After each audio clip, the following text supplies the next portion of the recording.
дорогие друзья, сегодня у нас спонтанная, я к ней не готовился к этой беседе, к встрече. Все, что будет сказано, и, наверное, вместе с нами, со всеми, это все будет воспроизведено, это такой будет творческий момент. Вообще мы призваны к творчеству, в нас, в каждом вкраплено. Бог, Он замысел в человеке сделал такой, что Он сотворец. И мы сейчас тоже будем творить.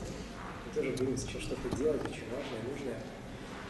Я не смогу говорить на ту тему, которую заявил отец Максим сразу. Он с предупрежден. Он заявил тему о Исаии Пророка. Я не готов к причинению материала, но что-то я знаю, конечно же, про Исаию. Скажите, пожалуйста. Да, я думал, что просто многие не знают, поэтому меня зовут священник Иван Кулышев. Я руководитель молодежного велосипедистской епархии, также являюсь настоятелем в храма в поселке Ничу. Также я практикующий психолог. Я тоже буду к вам вопросы. Очень я задал такой тон, что проводители нашего епископа получил одно поручение, очень важное поручение. И хотел бы вместе с вами сделать такой небольшой анализ, задать вопрос, почему я ответить на него. Но это чуть попозже. Такое предисловие к нашему сегодняшнему занятию таково, что отец Максим заболел. И он попросил меня провести вместо него занятие. Ту тему, которую он озвучил, я не смогу в полной мере на 100%, даже на 50% как-то сказать, заявить. Поэтому мы эту тему сегодня не будем касаться. Потому что, чтобы это все было действительно толково, лучше, чтобы это все было подготовлено. Так как я не готовился именно на эту тему, мы об этом сегодня не будем говорить. Хорошо? Вот. А о чем мы сегодня же будем говорить? Сегодня открытый микрофон. Сегодня у вас, надеюсь, что будут вопросы, которые связаны с духовностью, связаны с психологией, с отношениями, воспитанием детей, отношения на работе, работу, выгорание. Вообще, на самом деле, тем столько много вопросов. Вот у меня, на самом деле, очень много вопросов. Когда я учился на психолога, у нас как будто бы не было вопросов. Все мы знали. А как только мы переходим к практике, непонятно, а что здесь делать, а как здесь быть. Да? И вот чтобы убирать эти белые пятна, какие-то недостающие звенья, вот как раз-таки самая нужная, важная встреча сегодня, чтобы мы смогли закрыть все вопросы, ваши вопросы.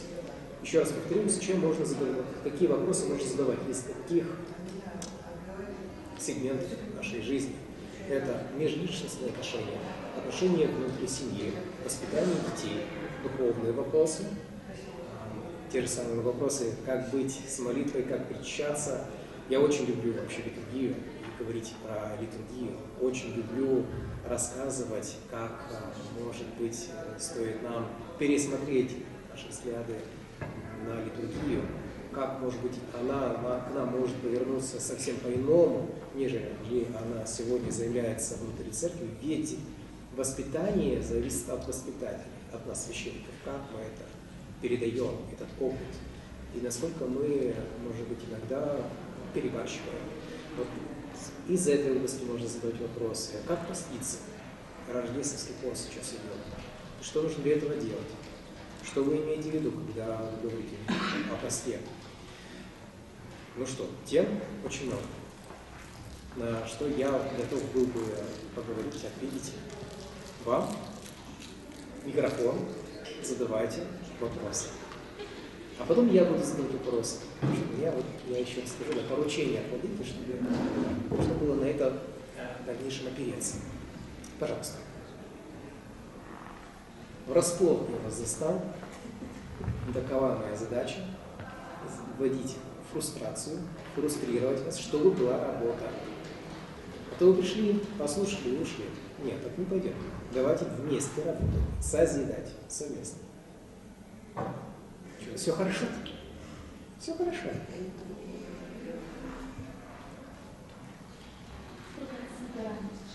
Вот. Ага. Сейчас такая очень жаркая пора, декабрь, конец декабря, и мы как загнанные все не знаем, что делать со всем этим, да? Тем более пост, тем более все подбивать нужно, отчеты, конец года, все горит, земля горит, все ужасно. И здесь очень легко перейти в эту грань, когда ты уже переходишь в точку невозврата, и тебе нужно взять отпуск на какие-то недели для того, чтобы восстановиться. Потому что ты работаешь на износ. На износ невозможно работать, нужно давать себе отдых. Даже, простите, кони мрут от работы, если они не будут отдыхать. А мы уж тем более не кони. Нам тем более нужен отдых. И как? Ну, если же в человеке нет вот этого файла, что нужно отдыхать, то тут как не получится так. То есть здесь нужно идти с запросом к психологу, чтобы разобраться, почему я не могу остановиться, почему я не могу дать себе отдых. И, возможно, там будут, даже невозможно, а 100%, там будут какие-то установки, что мне нельзя отдыхать, или же, на том свете отдохнем, или же там, какой-нибудь отдыхать могут только лишь какие-то люди тунеядцы. То есть, если я буду отдыхать, то я буду тунеядцем. Эти установки, они живут в нас, они нами движут. Святые отцы постоянно об этом говорят, что те помыслы, которые к нам приходят, мы их принимаем, и вот эти помыслы как раз таки в нас проявляют болезненность. Психология об этом говорит, что мы болеем мыслями. Мы убеждены, это убеждение ложное, негативное, оно влияет на нас. И таким образом мы заболеваем. Мы болеем мыслями. И вот эти мысли не дают нам свободы, не дают нам остановиться. Но как же я остановлюсь? Я же должен, я же обязан. Эти когнитивные ошибки, они порождают загнанность. Сам человек создает, никто другой. Нет, все верно, все правильно. Ему говорили когда-то, что это нужно было в какой-то момент, например, все нужно было для фронта, во имя чего-то, был голод, все лучшее нужно было отдавать детям и так далее, но время прошло. А мы по инерции как будто продолжаем тот образ жизни, который когда-то мы вели. Все же нужно и расслаблять эту пружину, и, конечно же, нужно ее натягивать. Но нужно вовремя это делать. Так как есть даже в словах пророка Исаии такие слова, что время собирать камни, время разбрасывать, время обниматься, время находиться в отдалении. Всему свое время. И если человек не будет отдыхать, вот этого времени для восстановления у него не будет. Ко мне приходят такие люди, которые полностью уже выгоревшие, там сложно вообще уже с ними работать. То есть эта точка невозврата, она уже пройдена. Ему сложно находиться в той работе, которую он ведет. Кроме этого же не просто же работа, там и личные отношения. Кстати, интересный момент. Я сейчас изучаю такую сферу психологии, как отцовство и безотцовщина. Если же кто-то слышал книжку «Все дело в папе», она новая, недавно изданная, вот рекомендую. Да, она написана для психологов, для специалистов, помогающих профессий, психотерапевтов, психиатров, но для вас это тоже было бы полезно. Для православных христиан особенно полезно, потому что нужно понимать, что делает с нами отсутствие отца, что делает с нами тревожная мама. И вот эта вот тревога, она бесконечная в нас, созревая, назревая, не дает нам успокоиться. И мы идем по этому самому кругу. То есть проблема-то она не только внутри человека, как его убеждение, как я заявил, но и в его внутреннем конфликте, который идет с самого детства, когда ему нельзя, запрещено. Вот там, в этой книжке, много чего рассказывается интересного. Рекомендую, прочитайте. Был недавно, осенью, на молодежном съезде православном, и там владыка, председатель молодежного отдела нашей Российской Федерации, точнее, патриарший, Он сказал так, что каждый священник должен прочитать как минимум 3 книжки по психологии, чтобы понимать, знать человека, психику человека. То есть это нужно, для нас всех нужно, чтобы понимать, о чем мы. Есть наука о психике, а есть духовность, она над. Вот я священник не перемежаю, то есть это 2 области, которые нельзя смешивать. Да, я, конечно же, знаю врачей, которые оперируют, но они в это время не служат другие, не проповедуют, когда делают операцию. Это 2 разные области, но в то же время они Божье дело делают. Вот. Посему нужно прислушиваться к себе. Если же отвечая на этот вопрос, как не выгореть? В первую очередь слушать и слышать себя. Но зачастую нам же сложно слушать себя. Запрещено чувствовать. Чувство по определению это грех. Ну, я так утрирую. На самом деле чувство наше это не грех. И когда ты чувствуешь раздражение, то что-то есть в тебе, что уже ты не перевариваешь, что ты уже не выносишь. Ты гневаешься, раздражаешься, ты уже какой-то внутри себя имеешь напряг такой, что ты уже на это не можешь не реагировать, когда оно уже на 8, 9, 10 баллов. А оно было когда-то 2-3 балла, когда ты не почувствовал, что вот-вот назревает. Ты этот момент пропустил, и уже 8, 9, 10. Я знаю женщин, которые многодетные мамы, и там на раз-два идет это выгорание. Потому что уже по инерции настолько уже накопилось этой усталости, настолько уже раздражения много. Не слышно себя через это все, через эту боль. Вот, это все накопительный эффект. И наша усталость – это накопительный эффект. Поэтому сложно ответить на вопрос, как научиться танцевать то-то, да? Нужно то-то делать. Также здесь, там целый алгоритм. И в первую очередь, первый шаг к тому, чтобы научиться не выгорать, это слушать себя, прислушиваться к себе, когда ты уже устал. Когда ты устал, ты идешь и отдыхаешь, а не увлекаешься алкогольными напитками, пытаясь расслабиться.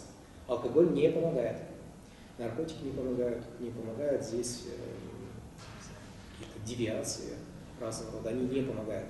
Они как будто дают этот дофамин, который тебе необходим, чтобы расслабиться, но в то же время это не тот самый отдых. И наш мозг, он очень легко подсаживается на эти наркотические, химические вещества. Как бы мозг наш очень ленивый наш мозг, и он ищет любые способы, самые легкие способы, чтобы быстрее расслабиться. Если же человеку, например, для того, чтобы войти в ресурс, нужно заниматься в спортзале, либо поплавать в бассейне, я знаю таких людей, которые прям подзаряжаются, они плавают в бассейне, и вся усталость, все это скидывается, и им по-новому, они себя обновленными чувствуют. Кому-то можно в сауну сходить, кому-то можно просто прогуляться. Элементарно прогулка очень много дает ресурсов, Элементарно душ, что из самых простых методов, да. Но до туда нужно дойти, под душ надо достать, себя как-то заставить. А если же у человека еще и депрессивный эпизод, то он вообще ничего не хочет делать. А если же это эндогенная природа, чаще всего не понимаемая для человека эндогенная, то есть внутренняя природа. Есть психогенная природа депрессии, есть эндогенная природа депрессии. Они 2 разные. Хотя, на самом деле, одна форма может перетекать в другую форму. То есть психогенная в эндогенную, но это не обязательно. И вот человек, который находится уже в депрессивном состоянии, уже ему намного сложнее прислушиваться к себе, потому что это можно было бы сделать заранее, раньше. И это доходит до какой-то черты, когда человек не может выносить, уже уже настолько натерпелся, и ему нужны уже таблеточки. Поэтому у нас у психолога есть такое понятие: кто не плачет у психолога, тот смеется у психиатра. Вот, поэтому нужно вовремя тоже эмоции. Вовремя обратиться к психологу. Да, вовремя обратиться к психологу, либо найти человека, с кем можно было бы разделить свои эмоции, чтобы его другой выслушал. Это было экологично. Да, друзья в этом случае, они помогают, но они не специалисты. То есть они могут еще что-то свое дать взамен, потому что ты выгрузишь. Что Друзья обычно советуют. Или же просто они выслушают и просто не там. А специалист, он именно знает, что с этим делать. Куда дальше перевести человека. Это не просто друг, который послушает, покивает головой, да. Тут специальные вопросы задаются, специальные наводящие какие-то примеры, чтобы человека вывести из этого состояния. По-другому поменять картину мира, в который он зашел, сам зашел. Поэтому здесь нужны специалисты, квалифицированные специалисты. Это такая очень большая тема, на самом деле, которую заявили очень хорошо. Есть какой-то вопрос? Ага.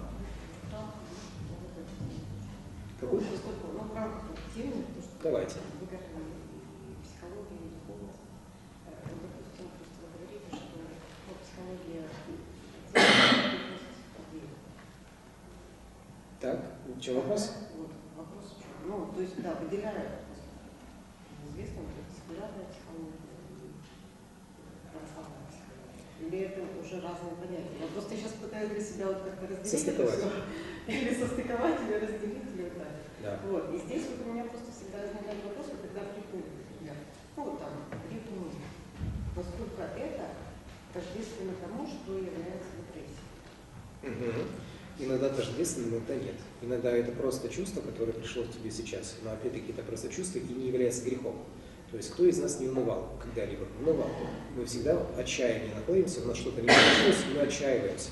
Это естественное течение в жизни. Это то, что с нами случается. Я ударил себе по пальцу молотком. Я перестал чувствовать боль, что ли? Нет, я буду чувствовать боль. Не будет больно. Я расстроюсь. Это мое расстройство, оно будет греховным или не греховным? Вот обычно в какой парадигме приходится говорить. Но на самом деле это не та область, которую нужно рассматривать, греховной либо не греховной. То есть есть минутные такие слабости человека, где чувства, они показывают, что тебе сейчас неприятно, больно, нехорошо. А есть действительно уже затянувшиеся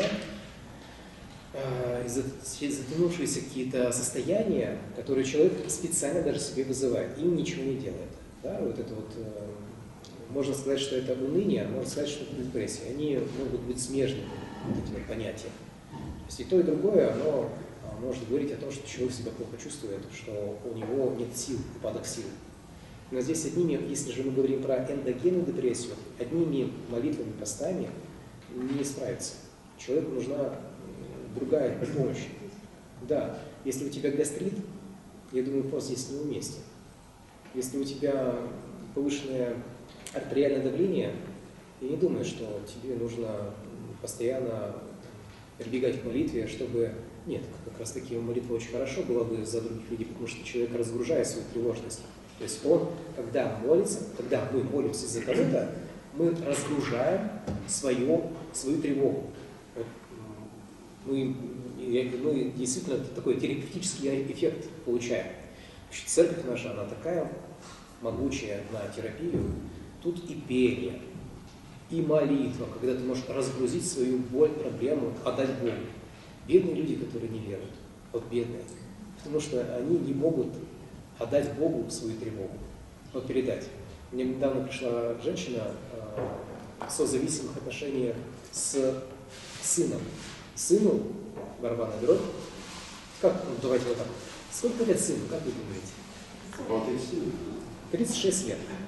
36 лет. Сыну, сыночку ее сыночку 36 лет. И она его жизнью живет. Она не живет своей жизнью, она живет его жизнью. И, естественно, то обстоятельство, что она его не может отпустить. А отпустить необходимо. Эта сепарация должна происходить. Вот самый интересный был момент, когда она это передает в руки Бога. Свою тревогу, свои переживания, мысли, жизнь. И я ей дал домашнее задание. Сначала был такой вопрос для того, чтобы дать домашнее задание. Сначала спрашивала, а как вы думаете, а если вы его благословите на трудности и на преодоление этих трудностей в его жизни? Аж мурашки по коже пошли в этот момент, что-то произошло, и она говорит, какие красивые слова. Я тебя благословляю на трудности, которые неизбежно будут в этой жизни, и на преодоление этих трудностей. То есть она уже его видит не просто ребенком, а уже взрослый единичный, который уже может преодолевать эти трудности, и она уже от себя его отделяет. Поэтому молитва, она тоже имеет терапевтический эффект. В церкви благоухание, в церкви расслабляет, в церкви специальная какая-то атмосфера, которая дает тебе утешение и утешение, тихость. Нельзя говорить. Где ты внимаешь, внимателен. К кому ты внимателен? К себе и к Богу. Ты о чем говоришь? В церкви ты о чем говоришь? Ты говоришь о себе. Наконец-то то время, когда ты можешь где-то поговорить о себе. Где ты можешь внутренние свои переживания излить в молитву. Ты стоишь, ставишь свечку за кого-то, но это твои переживания. И ты отдаешь эти переживания Богу. В общем, церковь наша очень терапевтична в этом смысле. И вот когда мы свою тревогу размещаем в молитву, это одно из самых лучших методов по борьбе с таким депрессивным состоянием даже. Или же, если не депрессивным, то вот это тревожно фагическое состояние. Когда мы утешение свое и упование свое видим в Боге. Вот. На какой я вопрос отвечал? По поводу психологии и духовности. Что же все же эти области смежные или не смежные? Тут очень важно понимать, что первоначально психология – это наука о душе, и она была духовной составляющей. И до революционное время как раз-таки эта область очень хорошо развивалась. Именно духовная, наука о духовности человека.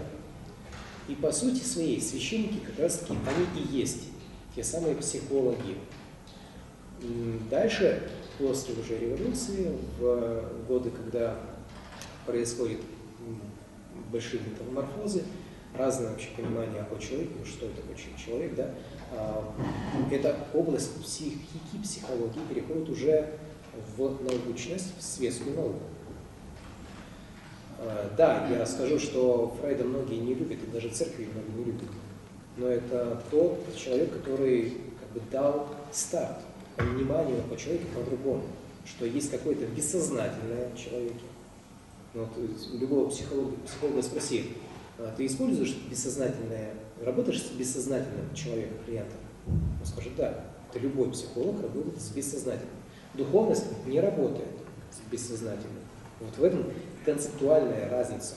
То есть мы, психологи, работаем с внутренним миром человека, и говорим, что вот то прошлое какое-то сейчас влияет на сегодняшнего человека. Неосознанно. А духовность, она немножко совершенно, не то что немножко, а совершенно по-другому говорит. И та, и другая область, они правы. Потому что нацелены на совершенно разное. Здесь мы больше говорим о том, чтобы человек перестал болеть, когда мы прописываем таблетку, терапевт прописывает таблетку. Он же не заинтересован, чтобы человек ушел в Царство Небесное. В чем он заинтересован? Да, выздоровление. И это говорит о горизонтальных отношениях. И вот психология современная – это горизонтальное излечение человека. А духовность – это вертикаль, где мы говорим, что без Бога это все 0,0.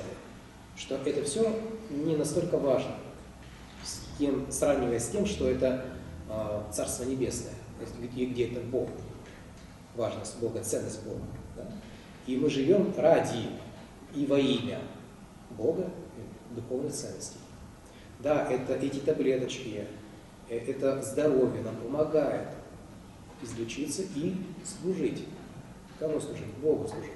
Поэтому в таинстве соборования, например, священники в конце уже последней молитвы не читают именно такую, что восставь этого человека болящего, чтобы он послужил тебе и церкви, матери церкви. Для чего нужно быть здоровым? Чтобы служить. И я здесь понимаю церковь не просто как здание, церковь как собрание людей верующих, церковь как проявление духовной жизни. Вот этому мы можем служить. свидетельствую я о Боге здесь на земле, своей жизнью, свидетельствуя о Боге. Вот это самая главная, наиважнейшая цель нашей жизни. Свидетельствовать. Свидетельствую ли я о Боге? В чем мое свидетельство? О чем я свидетельствую своей жизнью? Сегодня мы торжествуем великомученицу Варвару. Варварин день.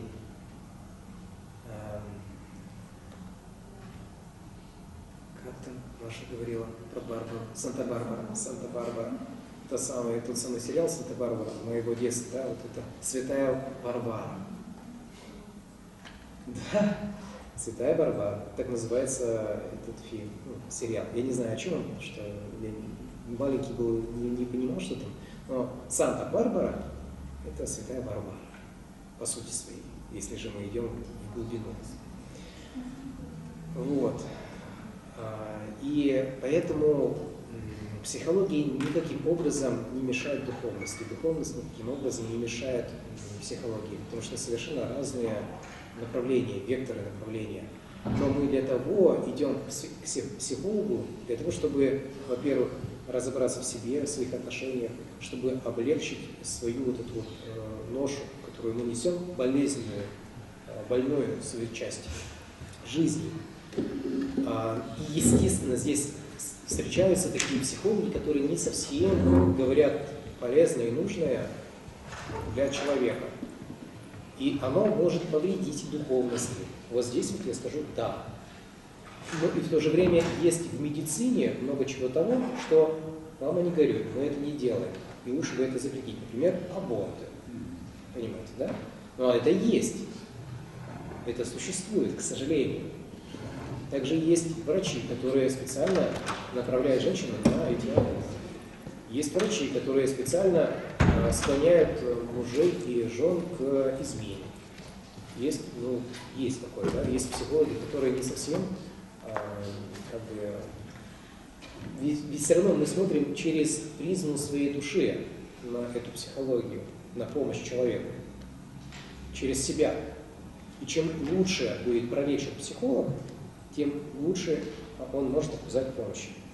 Тот психолог, который смог сохранить свою семью, он может помочь тем семьям, которые разрушаются. Тот психолог, который себя блюдет, живет духовной жизнью, он больше понимает о человеке, нежели тот человек, психолог, который распущен, собран, не собран. Но это зависит от человека. Ведь можно говорить о психологии, глядя на этих психологов. Это будет ложь. Также мы можем говорить про священников, если же мы возьмем только лишь примеры негативные, где я ставлю троеточие здесь, можно всякое много чего найти в интернете, если нужно, поищите, а лучше не надо это делать, потому что мы не можем свидетельствовать о церкви только лишь по этим случаям. Это будет ложь, это будет неправда. И чаще всего наш мозг так устроен, что то, что мы не понимаем, мы демонизируем. Было время, когда я тоже демонизировал психологию.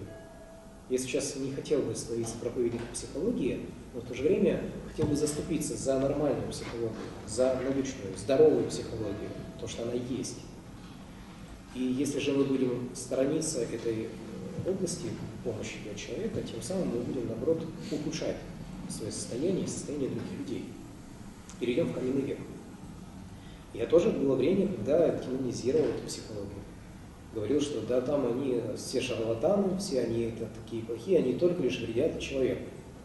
Не понимая сути, что я вообще говорил в этот момент. Просто мне было страшно. А когда человеку страшно, он то, что непонятно, он демонизирует. Он говорит о том, что там плохо. Что я слышал, у меня были примеры, кто-то сходил к психологу и там пошло-поехало. Просто женщина перестала терпеть, когда действительно не надо было терпеть. Просто произошли проявления, ладно, я ставлю здесь троеточие, что именно, да, но после посещения психолога возникает что-то, что скрывал сам человек для себя. И оно раз и обнаружилось. Но также может человек прийти в церковь и раз что-то обнаружится, что эта церковь плохая. Нет, просто человек изменяется, не может что-то нести в себе. Человек постоянно изменяется. Не бывает такого, чтобы человек оставался в одной точке. Я очень сожалею о том, что мы, священники, не имеем психологического образования. И иногда не можем разобрать, где нужна психологическая помощь, где нужна духовная помощь, а где нужна медикаментозная или же психиатрия, там, да, уже у человека выраженная, и нужно с этим обращаться к психиатру. Вот это, к сожалению, не различаем. К нам приходят люди больные, и бывают уже в пограничных состояниях, проявляется что-то, а мы начинаем духовными методами лечить. А это не лечится духовными методами, потому что там просто сбой в головном мозге, сбой в секреторной функции внутри человека, что-то происходит то, что не подвластно для даже слова. И Господь, Бог, я убежден в том, что Он руками людей, врачей помогает нам, людям. Конечно, можно заиграться во все, и можно заиграться в хирурга, отменить Бога совсем напрочь, что я вместо Бога. Можно заиграться в терапевта, можно заиграться в кого угодно. Можно даже заиграться в священника и сказать, что ну все, слушайте меня, моя истина самая истинная из всех истин. В каждого человека можно заиграться, то есть какую-то роль в этой жизни. Но это не будет правдой. Бог, Он везде и всегда Он будет помогать человеку. И даже там, где происходит боль и трагедия, о которой мы сегодня говорили, аборт, и он тоже там есть. И он тоже эту женщину любит. И любит врача, который делает аборт. И этого ребеночка любит. Всех любит. А зачастую мы принимаем только лишь сторону против женщин, против врачей. Я не за аборты, совершенно нет. Но в то же время у нас очень мало любви. Вот о чем я говорю. У нас очень мало любви. Мы можем легко осуждать, легко судить о других людях, легко судить о поступке. Мы очень легко это делаем. Потому что судим. Потому что мы внутри себя судим. И разбираемся лучше, чем ставим чем что или кого. Вот. Поэтому психология и духовность – это два важных ключа для здоровья человека. Потому что многие психосоматические заболевания, они связаны с убеждением человека. И разрешая эти убеждения, человеку становится лучше и легче жить. Конечно же, лучше идти к психологу, которые более-менее духовно себя ведут, живут. Но таких тоже не так много. Но это хорошо, потому что они тоже не могут быть в большинстве. То есть я четко понимаю, что нужна армия. Армия священников, которые будут психологами. Но этой армии нет. Есть такие единичные случаи. Я обращался за опытом в другие епархии, другим священникам. Очень мало таких священников, которые могли бы вкупе на это все смотреть. А нам нужно именно так.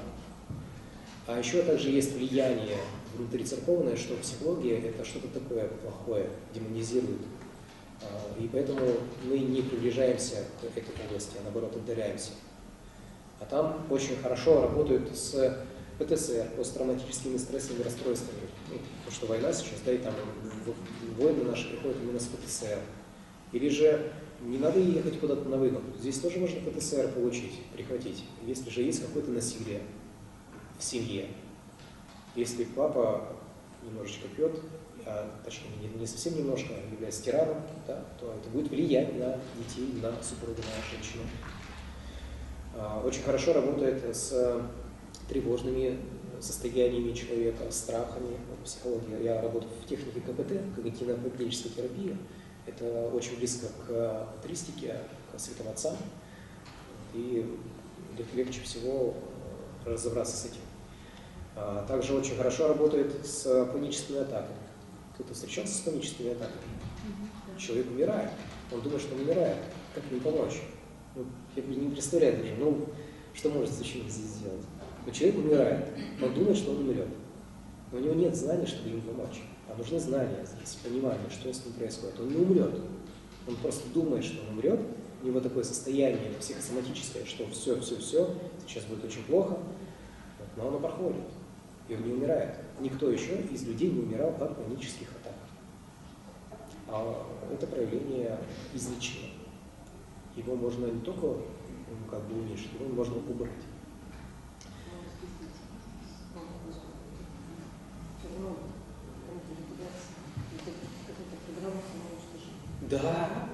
Да, это убеждение. И даже иногда, я не знаю, насколько здесь уместно вообще говорить, что и мы тоже священники, не духовники. Я считаю, духовники это не может быть таким продуктом, что все священники нашей епархии стали духовниками. Это единичный вообще случай. И только лишь потому, что невозможно, чтобы все обратились к этому духовнику, все священники благословляются им исповедовать. Но духовники, они просто какие-то вкрапления в нашу жизнь. Это такой продукт единичный. Поэтому невозможно, чтобы все священники они были такими. Да. Не ответил на вопрос, наверное, с последней вашу реплику. Ну, просто за счет того, что разрешает панических атак, человек просто включается в организме, тогда самоуничтожение, в том плане, что развивается болезнь. Сам себя загонять начинает.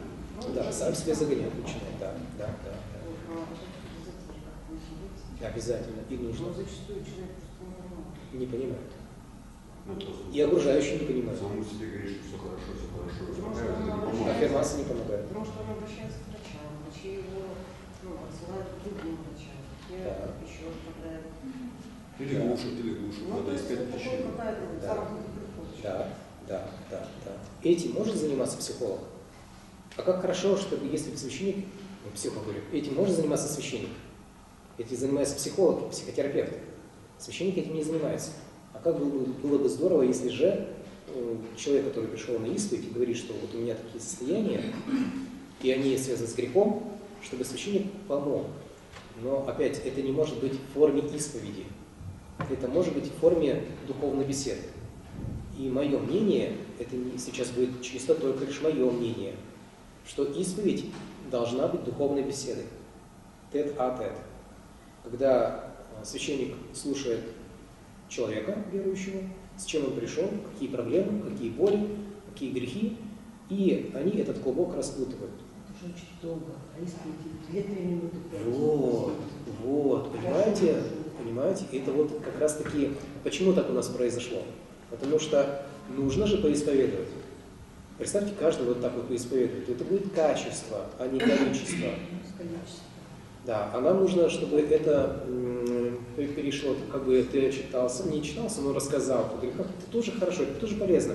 Но если это переходит уже просто в отчитку, то это уже малоэффективно, но не несет такой терапевтической пользы для человека, излечающей пользы для человека. Об этом говорю. Это говорю терапевтический эффект, про этот эффект. Вот, поэтому исповедь, что она вообще первоначально, это слово исповедь. Поведаю, что я делаю? Рассказываю о себе. Это рассказ. Ты не просто прочитал по листочку про грехи. Это рассказ о себе. Исповедаю.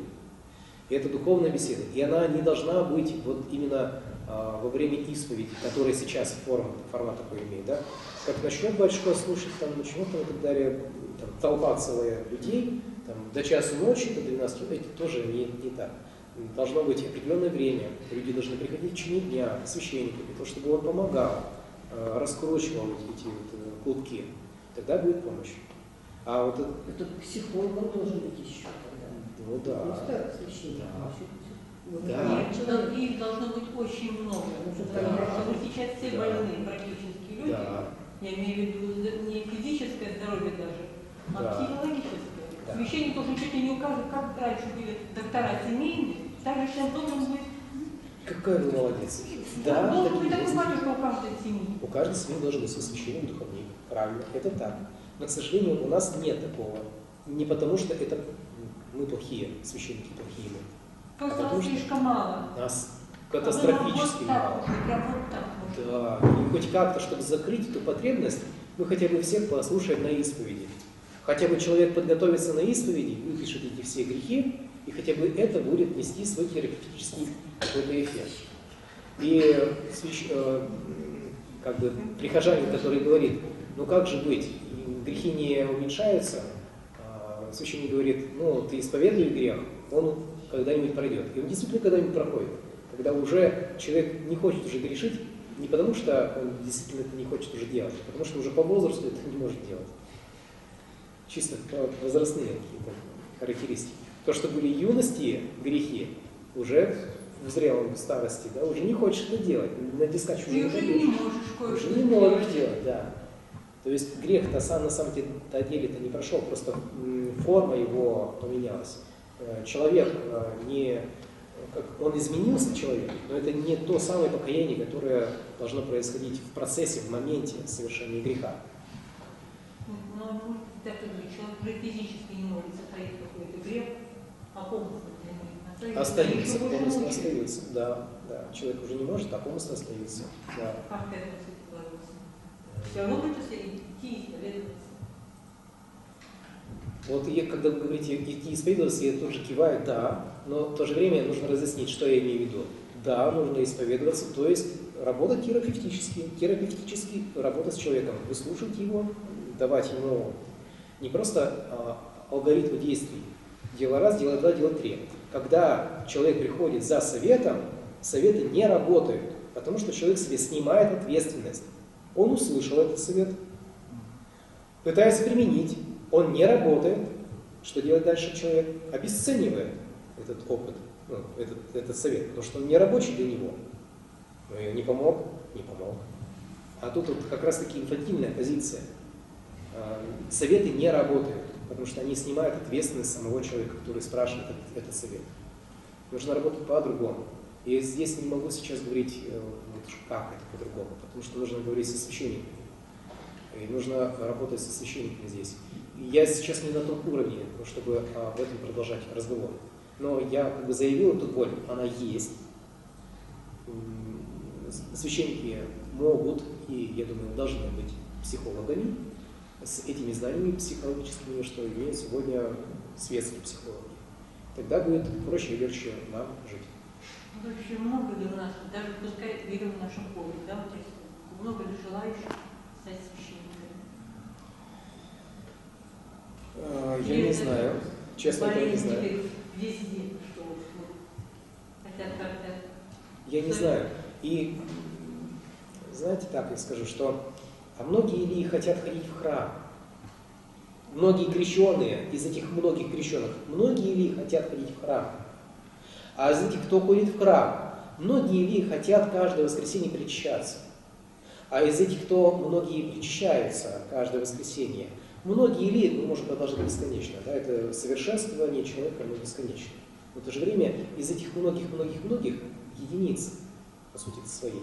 Смотрите, у нас Сыктывкар. Сколько у нас живет жителей Сыктывкара? А сколько у нас сейчас на духовной беседе? Сколько сегодня было в храме у нас человек? Я в Лучине служил. Много. На 7 часов На 7. в дверях стояли. В соборе. В соборе было Прекрасно. Много. Это сколько? Ну, количество. Давайте количество. Ну, сколько это? Я служил в соборе, не надо мне рассказывать. Полный зал. Вы скажите мне, сколько?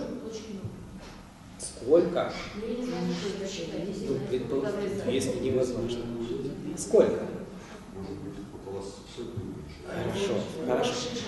Давайте 200. Ну, давайте 200. На ранней, на поздней литургии по 200. Итого 400 человек. 400 человек. В сравнении с в городе Сыктывкар, сколько у нас храмов в Сыктывкаре? Давайте умножим это на количество храмов.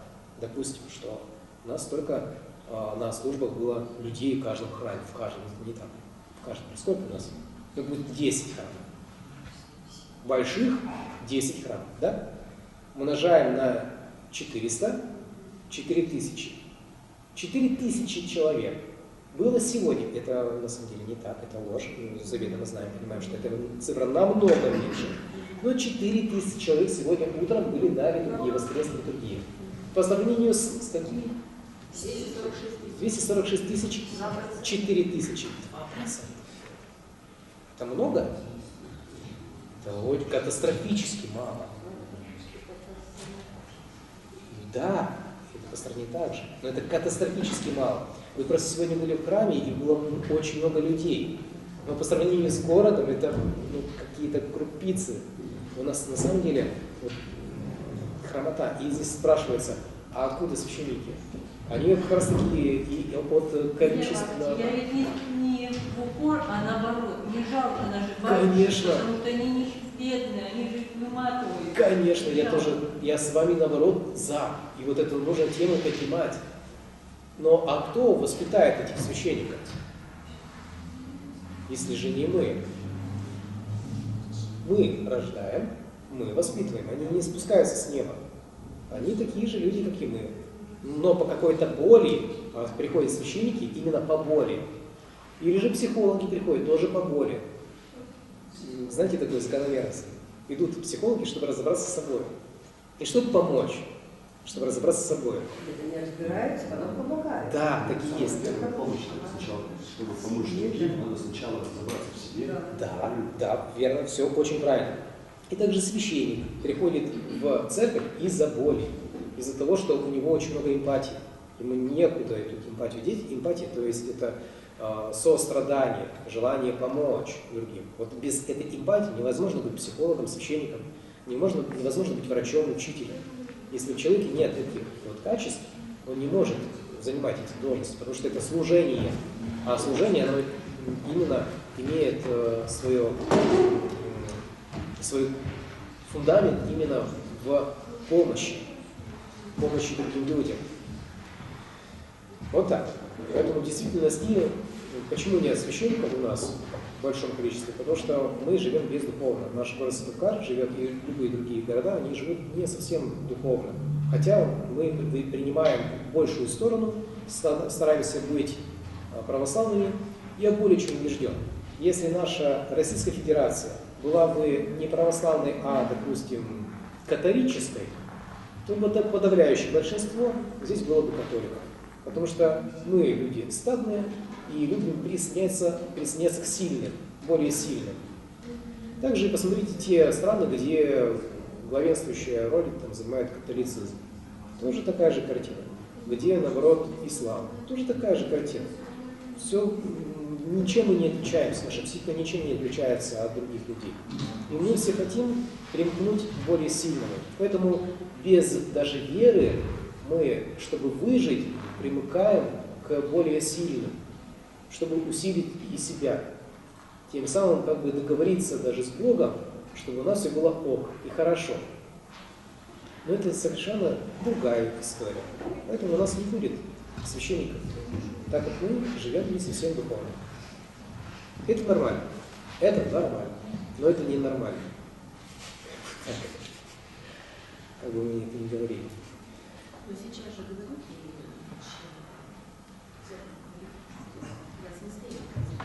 Однозначно. После войны? Да. Да и происходит постоянно. Да всегда есть. Все не отрезвеют. Все не отрезвеют. Вот, например, сегодня есть такой тренд в нашей республике, наш глава задал такой тренд. Это не критика, это то, что я так думаю. Это ни в коем случае не критика. Тренд такой, что нужно остановить отток молодежи из республики. Тренд такой, что люди уезжают. Да и не только молодежь. Многие уезжают. Массово уезжают, да. Но интересно посмотреть на это по-другому. А как мы это можем изменить? Мы не можем это изменить. Это будет происходить. Это воронка. Как мы можем воронку поменять? Мы можем здесь климат сделать другим, чтобы перестал здесь быть снег, чтобы холода здесь не было. Что мы можем здесь поменять? Люди-то уезжают в более теплые места, или же более места, где легче прожить по каким-то критериям. Может быть, это фикция, да, и просто, может, где-то обманут, но в их картине мира именно такая мотивация, да, такая. Да, комфорт. И это для нас, каждого человека, это естественно, нормально. Мы здесь не в рубище сегодня сидим.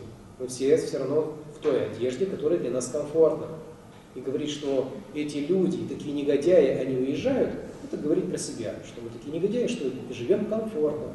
Мы живем в теплых квартирах, в домах. У нас есть вода, есть еда. Мы ходим на работу и получаем от этой жизни радость и удовольствие. Это хорошо. Нужно получать от этой жизни радость и удовольствие, но не это является первостепенной целью человека. Это сопутствующее.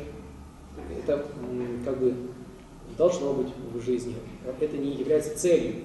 Если это является целью, то, соответственно, человек превращается в скотину, в животное. У нас духовная ценность, духовная цель. Мы живем не просто смыслами, мы живем миссией. Миссия. Я перед собой ставлю такую миссию, чтобы общество, которое вокруг меня, оно становилось здоровым. Это моя миссия. Но опять-таки у человека может быть отсутствовать эта миссия. И у меня тоже было такое время, когда отсутствовала эта миссия. Мы изменяемся. Происходит покаяние, изменение человека. Но я убежден, 100% не будет такого, что все вдруг станут. Это не так. Если будет какой-то сегмент, это правда, что будет какой-то сегмент большой, что произойдет покаяние, раскаивание, и что-то произойдет опять в обществе. Вы же знаете слова Христа. Закваска квасит все тесто. Закваска это сколько? Ну, горсточка. Горсточка маленькая. Квасит все тесто. Это маленькая горсточка. Вот это мы, верующие христиане. Мы квасим все тесто. В супе соли много? Мало. Вот мы соль мира. А если будет перебор этой соли, суп невозможно будет есть. Также, когда иногда бывает так, что мы, священники, перезаигрываемся в проповедях, в духовной жизни, мы тоже можем пересаливать и таким образом отвергать, отталкивать людей от церкви. Такое тоже может быть.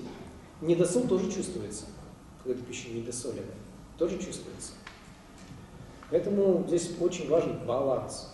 Но малое стадо, оно все стадо переводит, преображает. Все тесто квасит, малое заквасит. Соли, горсточка, щепоточка, она делает пищу уже приемлемой, пригодной, вкусной. Вот это наша такая миссия в этом мире, в нашем мире. Миссия, чтобы малое заражало дальше большое. Поэтому не будет такого массового, да, не будет. Будет какая-то горсточка, которая будет изменять потихонечку все это тесто. Вот, я думаю так. Я не живу такими розовыми очками, потому что вот раз и все вдруг стали, я даже не представляю, сколько 200 человек пришли разово в храм. Это как это? Ну, даже не 200, 100 человек, 100 тысяч человек, в смысле, да? Я в тысячах измеряю, пришли в наши храмы Сыктывкара. Какая должна быть площадь? Какой размах и масштаб? Вот, наверное, так. Реально, это реальная вещь. Так. Пойдемте дальше. Может, есть какие-то вопросы? Я за регламентом не смотрю за временем. Может, подскажете, сколько у нас осталось времени, чтобы понимать? 3 часа. Все. То есть, все, да? Мы весь лимит уже исчерпали. Хорошо. Ну что, тогда, раз уже у нас заканчивается наше время, я хочу вас спросить, что для вас сегодня было важным в нашей беседе, на нашей встрече? Что вы услышали? Что хотелось бы получше услышать, узнать? Я вас не спросил в конце, я хотел бы еще обратную связь сейчас сниму, а в конце я, наверное, дам домашнее задание, это будет лучше, логичнее. Дам домашнее задание. А пока что я хочу от вас услышать, что для вас сегодня была наша встреча. С чем вы уходите? Можно в разброс, кто хочет. Ну, отец Иоанн, редко с вами вас слушаю, в силу удаленности от города, а в районе живу, вы знаете. Поэтому просто прийти вас приятно послушать. Спасибо. И всегда что-то для себя, конечно, найдешь. Спасибо. Положишь себе в голову. Благодарю вас. Зарядка для ума. Зарядка для ума, да. Зарядка для ума. Отлично. Кто-то Очень еще? разнообразные ответы у вас. И у меня вот какие вопросы возникли в голове. Вы на них в ходе этой беседы уже ответили, даже ничего страшного. То есть вот, и смысла жизни, может быть, только больше духовных вопросов хотелось. Да. Именно вот как сохранить благодарность, причастие, например. Да, это важно. Что-то такое углубленное, да. Ну или как вот привыкать к неожиданностям в своей жизни, как быть довольным своей жизнью, может быть. Ну, мне все очень понравилось, вот прямо ответы пришли в ходе того, что вы говорили, то, что вы разносторонне отвечаете, охватываете сразу, ну вот сферу, вот, несколько сфер одновременно, это здорово, конечно. Спасибо, это очень важно для меня услышать. Благодарю. Пожалуйста, да. Ну, во-первых, меня вот как раз таки тяготили вопросы профессионального выгорания. И на сегодняшней встрече я услышала то, чего я хотела реально услышать. Спасибо. Да, благодарю вас, спасибо. Ваш мурашек похож на То, что вот выгорание, когда действительно не всегда получается, кстати, выйти прогуляться, особенно когда домой все стыдно, если это каждому младшему, старшему попытаться уделить внимание, это очень сложно, это дает, скажем так, о себе узнать. Это так, это правда. Спасибо. Работать с этим. Благодарю вас. Спасибо. Еще кто-то? Спасибо, но еще в процессе возник вопрос, когда говорили о том, что вот насколько в сравнительном таком плане генеральный Покаяние – это процесс.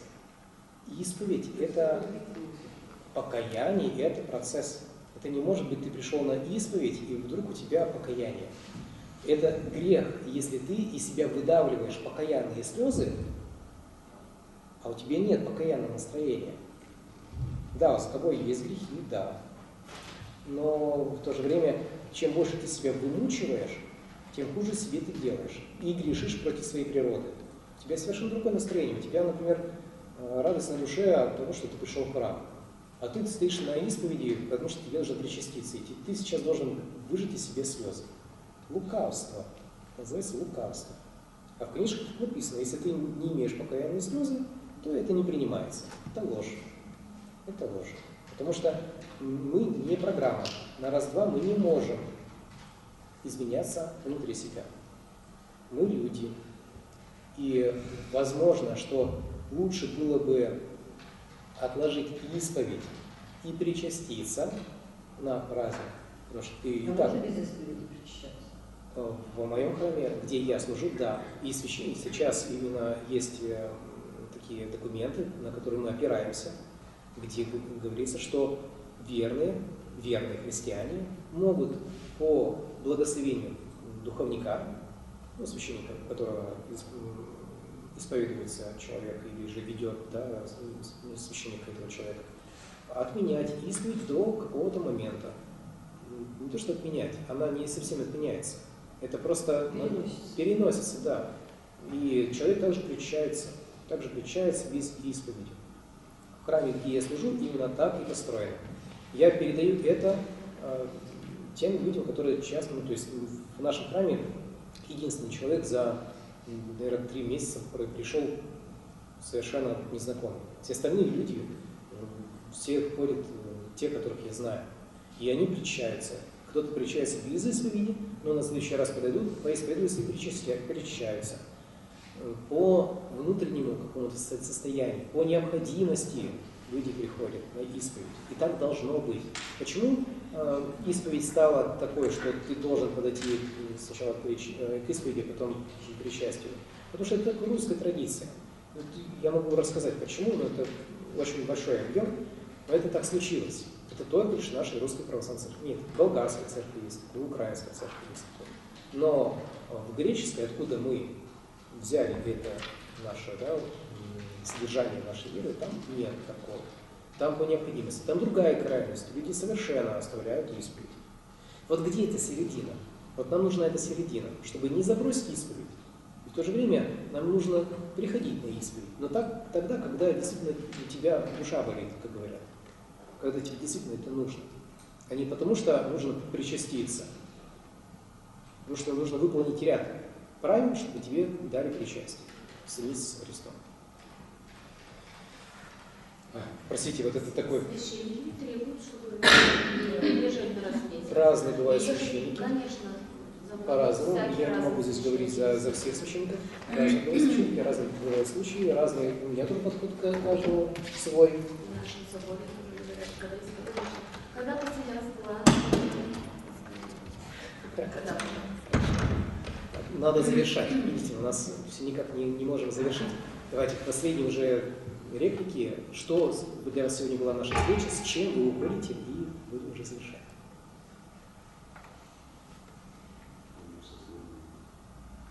Хорошо. Тогда, раз уже мы... Да, домашнее задание. Домашнее задание будет следующее. У меня на стене ВКонтакте есть пост, он свежий, только-только вышел. Там я спрашиваю, по какой причине вы не придете к психологу? Для чего мне это нужно? Сейчас я выключу диктофон, чтобы те люди, которые... Все.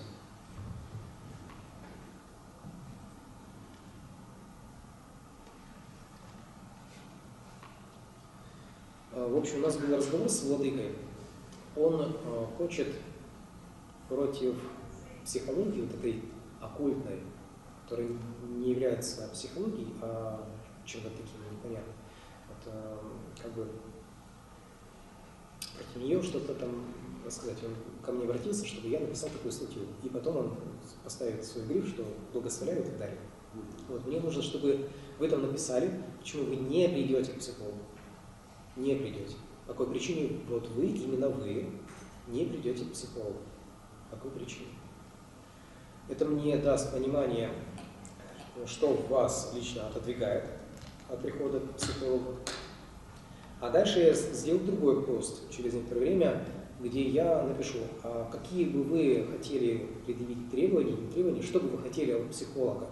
Если бы он обладал этими качествами, или же скиллами, чего он там обладал, да, то вы бы вот не могли бы отказаться. Вот вы бы все равно пришли. Вот если бы это было бы у него. Что именно? Это будет второй пост. 2 домашних задания, которые мне помогут написать эту статью для владыки. Ну, это не для владыки, это для нас всех, для общества, чтобы мы изменяли понимание, что есть действительно ненормальная, нездоровая психология, а есть здоровая, которой нужно прибегать как к науке.